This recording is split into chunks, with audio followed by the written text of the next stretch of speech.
Hello, my name is Michael Souliard. I'm the Western Regional Sales Manager for SmartPTT here in the US.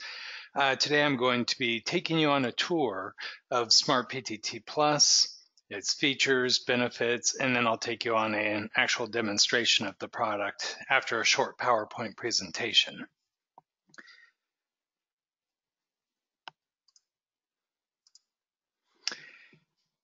First of all, I'm going to take you through some of the core features and then the optional features. With the radio dispatch, you are able to communicate from the dispatch console to all radios, groups of radios, and individual radios. This feature also includes emergency management.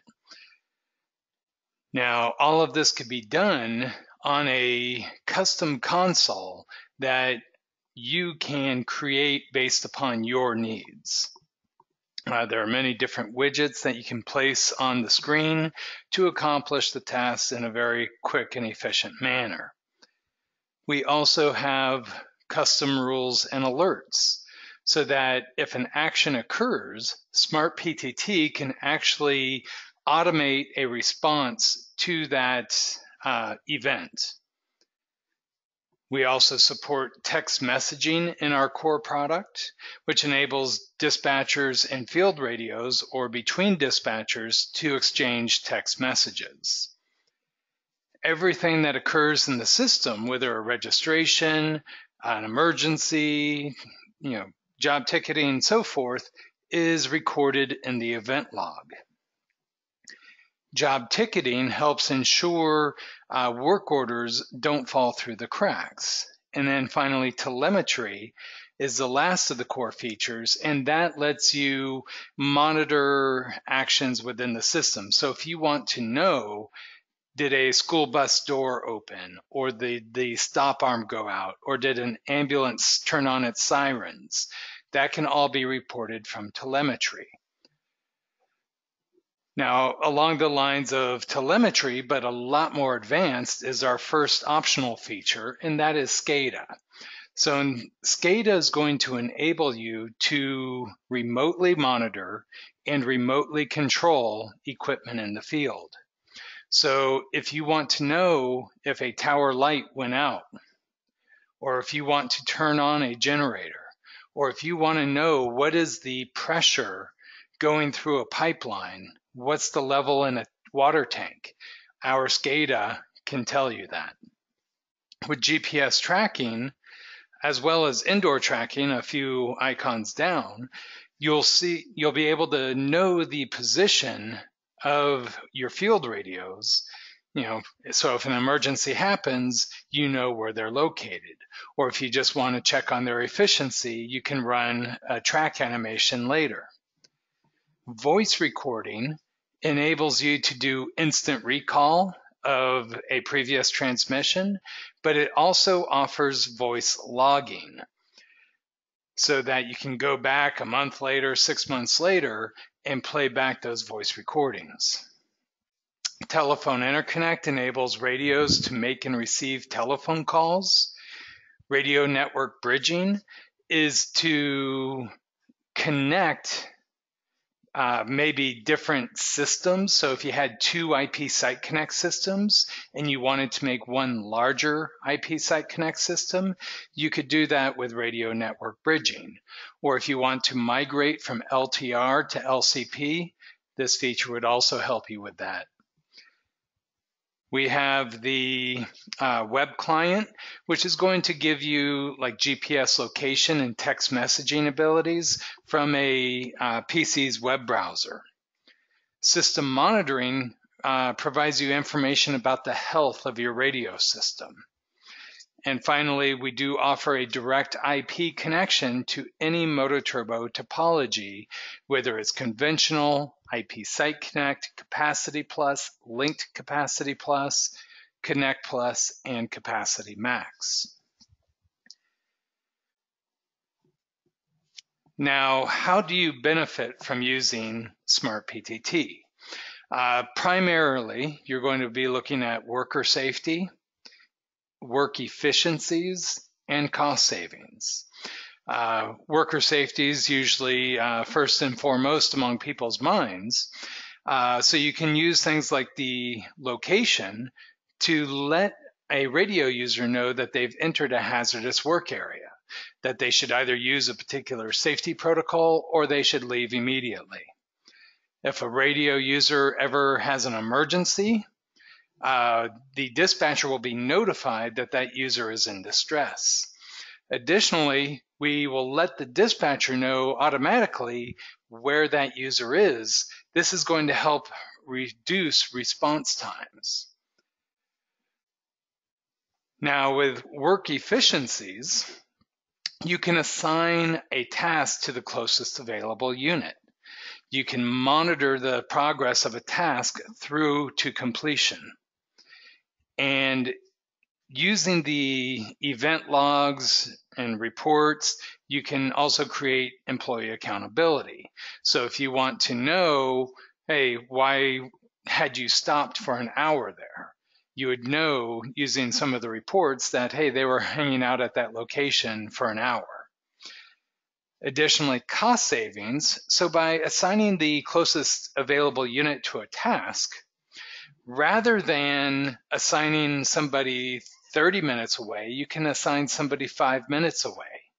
So being more efficient with your existing workforce enables you to keep costs down so you don't have to bring on additional labor.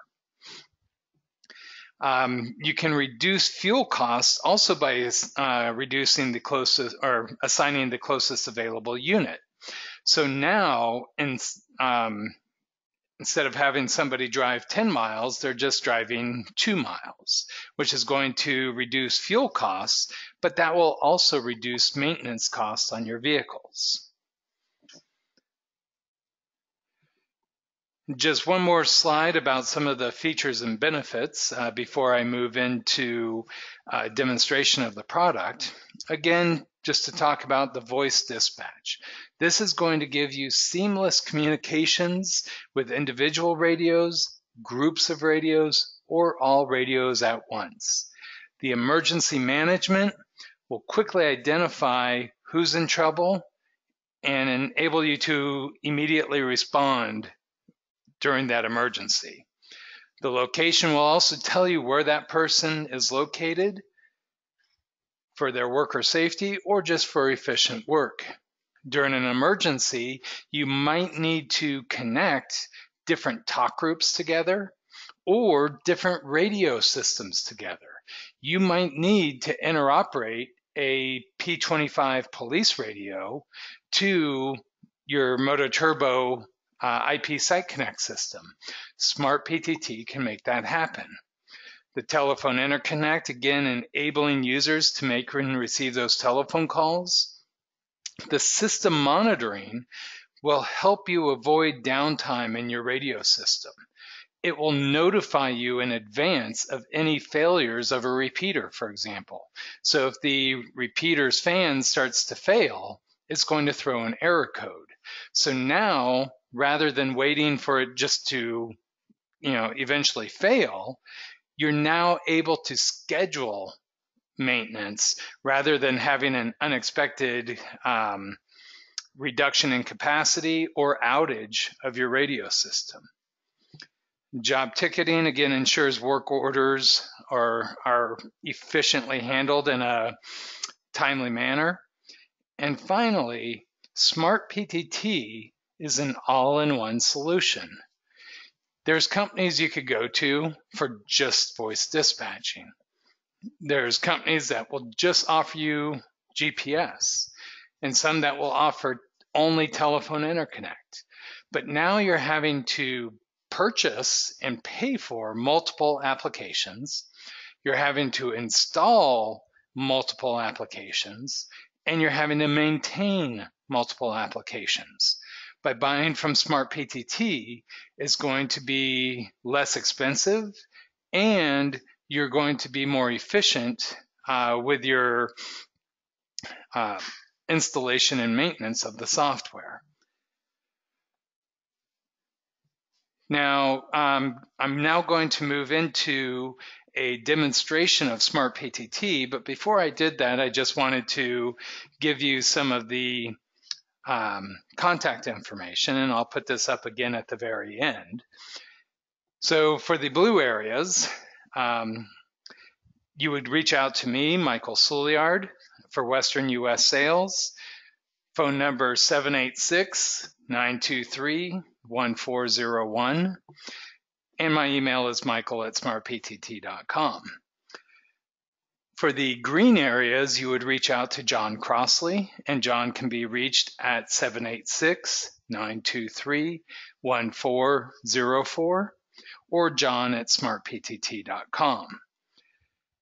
Finally, the orange areas, you would reach out to Ray Irigoyen, and his phone number is 786-923-1407, or he could be reached at ray@smartptt.com. Now I'd like to move into an actual demonstration of SmartPTT to show you the features and benefits in action.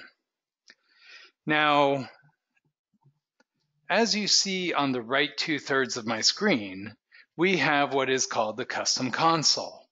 Here you can give the console its own look and feel based upon your needs. The screen you see right now is rather detailed. It has lots of different icons so that I can show you the flexibility of the user interface. But you might end up having something more basic. You might just want to have a few icons and put it all right there. You might also want your event log immediately underneath this, in which case I can just pull that down and then drag this up, and I have my event log immediately under my voice dispatching. And then I can just easily move that back, and now we're back to our normal screen. I'm going to start by showing this first icon. This is for my control station that I have connected to my radio server. And here I'm able to select which channel. I changed from simplex 1 to 2, now to 3, and then back to 1 again. I can also choose which talk group I want to talk to. If this was a P25 radio I was trying to control, I could also do that using those up-down channel buttons.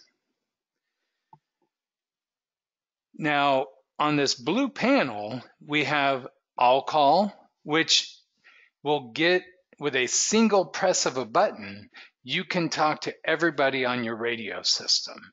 That is an all call. So that's usually reserved for emergencies.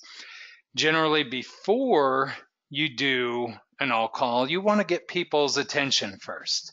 So I can come here and trigger a channel marker.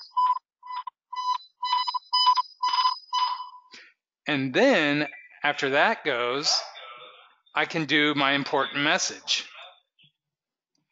So the idea of the all call is to get everyone's attention first and then do the voice broadcast.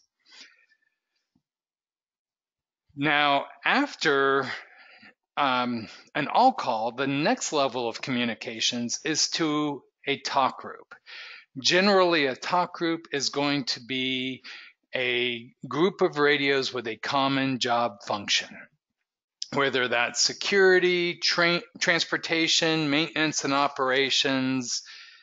You can have different groups, and simply by I'll right-click on security, that makes it my selected talk group, or right-click on transportation makes it my selected talk group.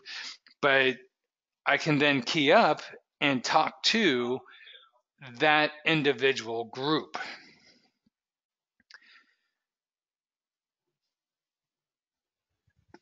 Now, the next level of communications would be just to an individual radio.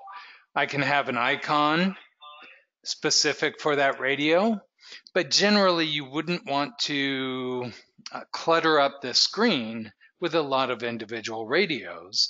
So instead, you can have this dial keypad I entered 170 and it brought up Ray.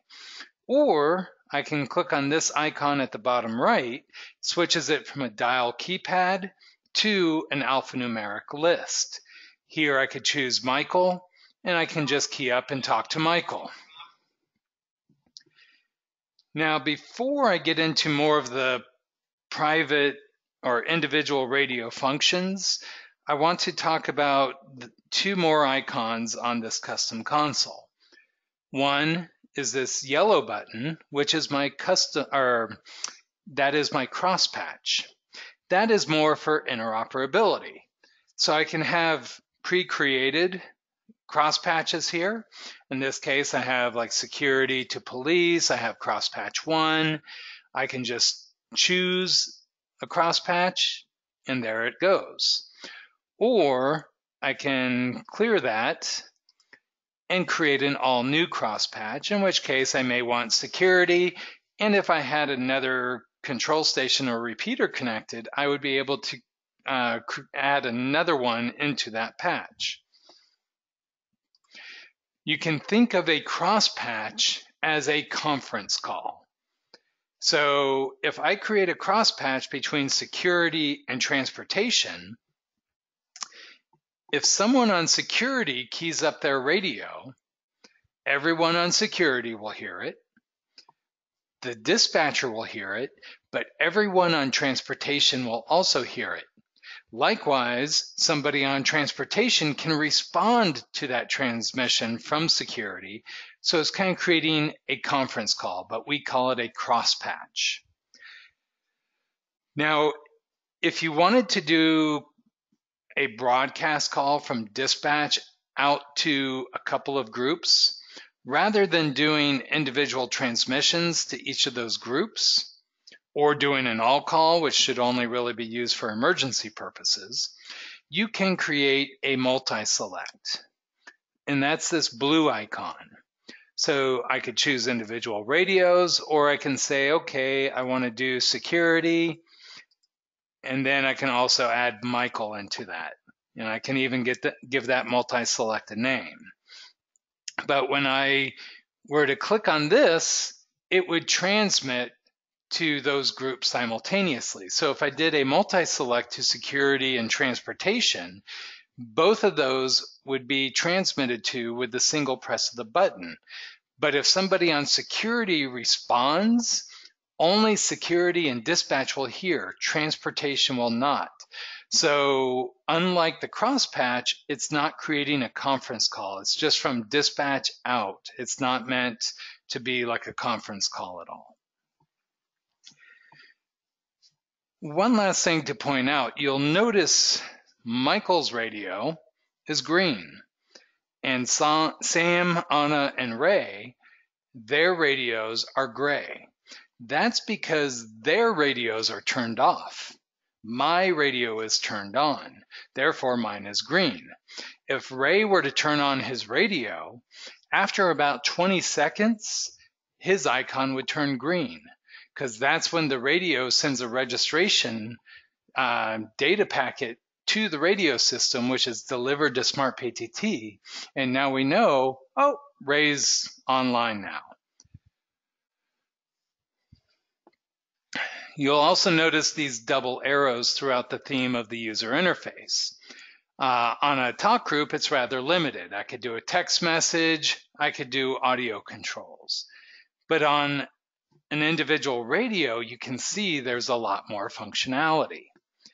Now I'm going to come down to my lower left to the radio fleet box, and I highlight my name and I double click there.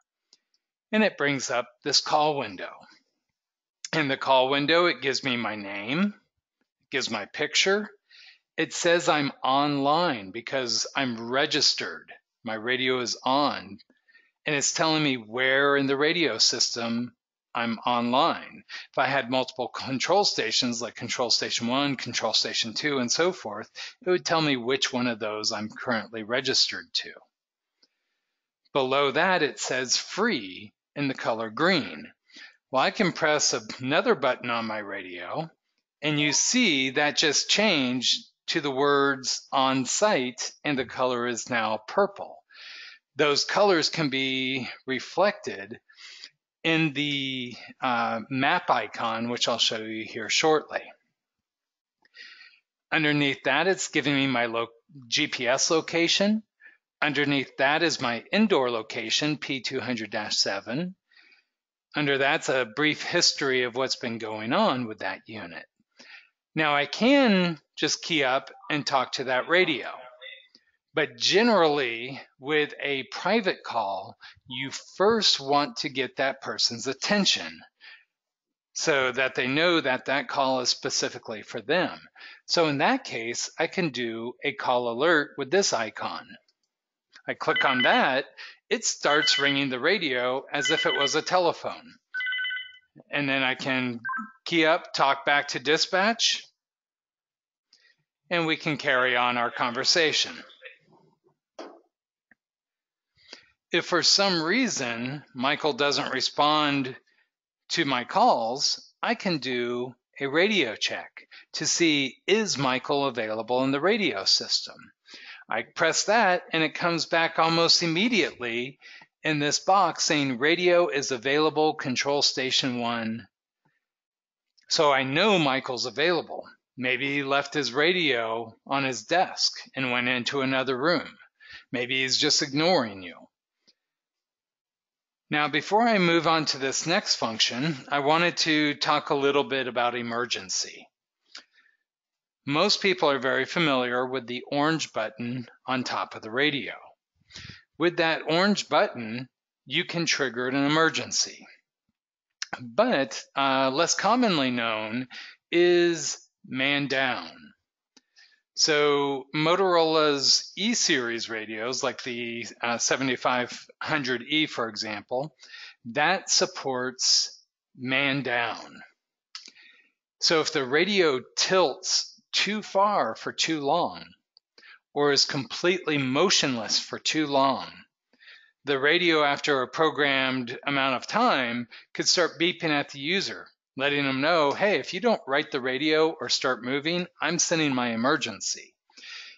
If that goes unacknowledged, at that point, it's going to send out the emergency, just like pressing the orange button on the radio. So you press the emergency,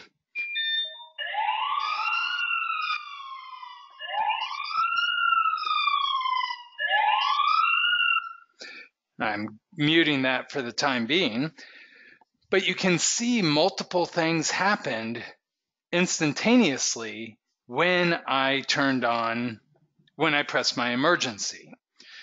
There are 3 questions that you need to know the answers to when an emergency occurs. You need to know who is in trouble, where are they located, and what is the emergency? It answered the first question there down at the bottom, telling you who is in trouble. It answered the second question by immediately bringing me up on the map.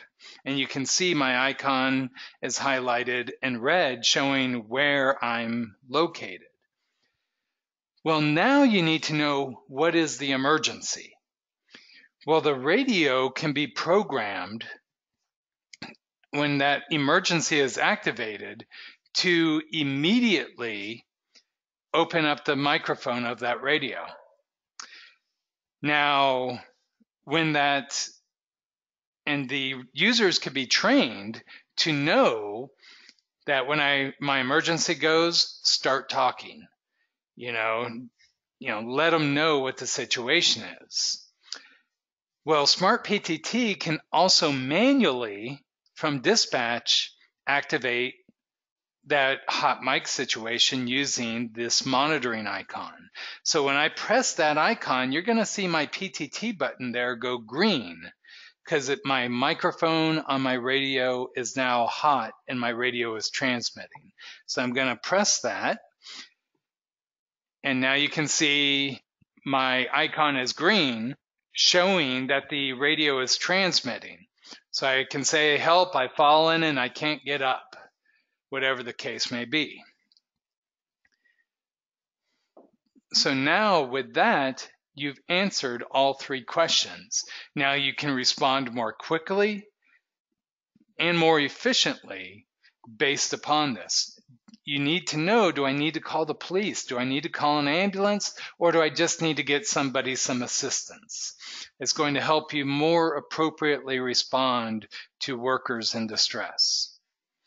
Now I'm going to go ahead and clear this emergency using this exit emergency mode icon. And now we're back to normal operation.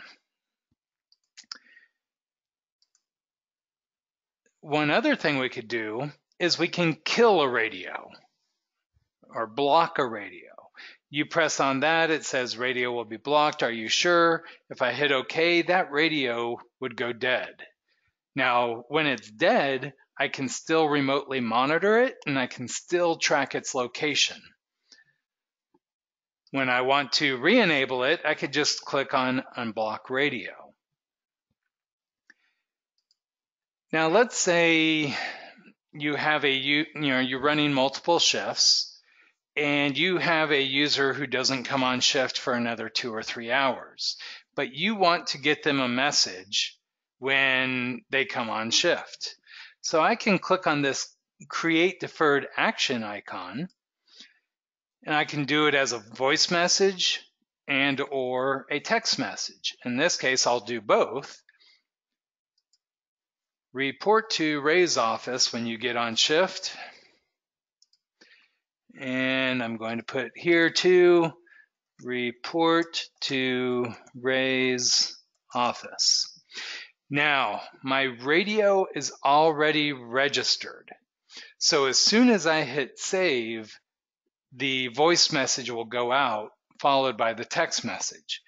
But if my radio was not turned on, what would happen is 2 to 3 hours later when I turn on my radio and that registration message is sent by the radio to SmartPTT, we look at our deferred actions database and say, oh, wait, Michael, I have a message for you. And we first send out the voice message, and I'll go ahead and hit save now, and that will be transmitted.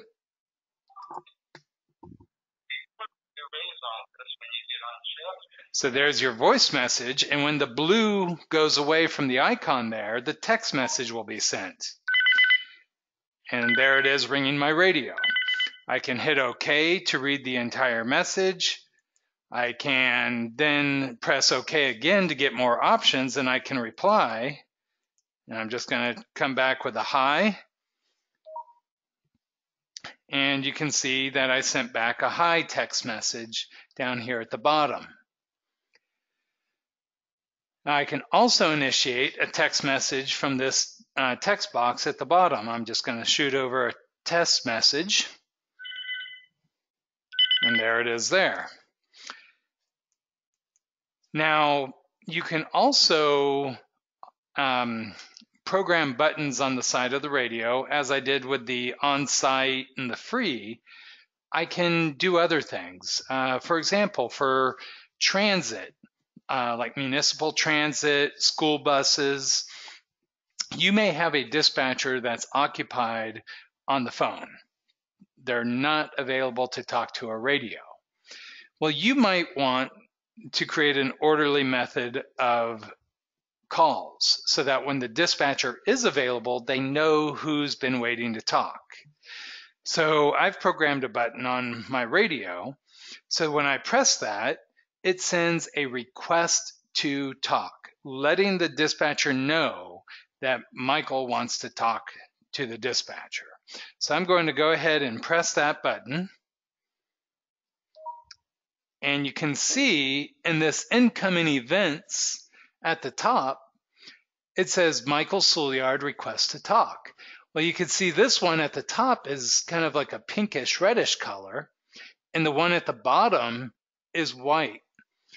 The one at the bottom has already been responded to. The one at the top just came in. So it's also done in a chronological order so you know who has been waiting the longest. So I can see, okay, I need to call Michael back. I'm going to double click on that and it brings up my call window again. at which point I can call Michael back and we can carry on our conversation at that point.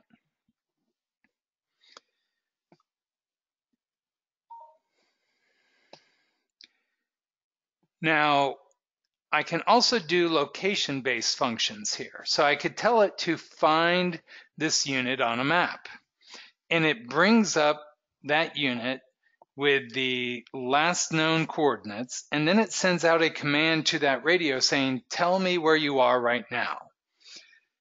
So that is what's called a manual location update. You can also do scheduled location updates, which is based upon a timing, like every 30 seconds, 1 minute, 2 minutes, whatever. There's also on-demand or on-event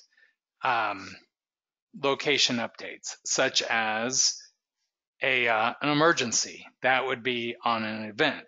So during that event, you request automatically that unit's location. Now, you can also remove that unit from the map. You could tell it to show an address instead of just GPS coordinates. I'm going to tell it to put that unit back on the map. Now, you'll also notice this reddish pinkish area. That is a geofence. So I can create an area on the map, and maybe that is a hazardous work area. When they register their location as being in that geofence, I can automatically send a text message to that radio saying you've entered hazardous work area, use safety protocol X, or leave immediately. I can also notify the dispatcher that there's somebody working in a hazardous work area. Now the dispatcher can check in with that person. Now you'll also notice my icon here is purple around the edges. That's because of this on-site over here that I mentioned earlier. I'm going to press another button to turn that back to green and free. Now the next time my radio updates its location, you're going to see that icon highlighted in green rather than in purple. You'll see a couple other elements here on my screen. You can see it's now green. So now you can visually, based on the map, see who's the closest available person to do a job just based on the color of that icon. Now, also, if they leave that geofence, I can change the color of that icon as well. So maybe, I want that status to be en route. Then when they leave that site, based on that leaving that geofence, it could change that status as well. You'll see if I hover over this icon here, it says home or guard shack or northwest fence. So you can have icons. Based upon those icons, those are called points of interest. If I were to run like my start-stop report, instead of just giving you like an address or latitude, longitude, it can give you a point of interest name because that's going to be more relevant. You could put in customer names or site names. So when you're running that report, oh, okay, they were at ABC company. That makes sense why they were there for 20 minutes. Then you can see, oh, Michael's house. And now, why did Michael go in the middle of the day to his home for an hour? Now, all of this also, most of that applies to indoor positioning as well. If I click on that, it now tells me, instead of find on an outdoor GPS map, find me on the indoor map. So you can see it places me next to beacon P200-7 because right now my radio is receiving from beacon P200-7. But let's say I was receiving from multiple beacons all at once.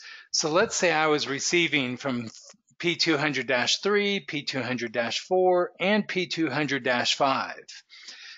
SmartPTT would place that icon smack dab in the middle of those three beacons. We're not going to try and figure out, well, are you closer to beacon P200-4 or beacon P200-5? We found, based upon, is the radio on your right hip, your left hip? Is it upright? Is it on its side? What is it that greatly affects the RSSI, or received signal strength indicator, of that radio and those beacons? So it's not very accurate to do triangulation. So we just place you in the middle of the beacons that you're receiving from. We also have an RSSI threshold.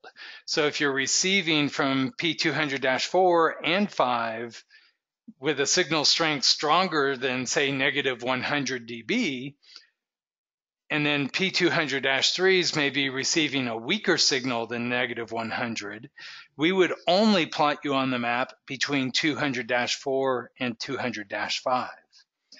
Additionally, indoor positioning is based upon an update interval. So if you move, it's going to update, say, 30 seconds later or 2 minutes later. It's not going to tell you everywhere you've been between those two update intervals.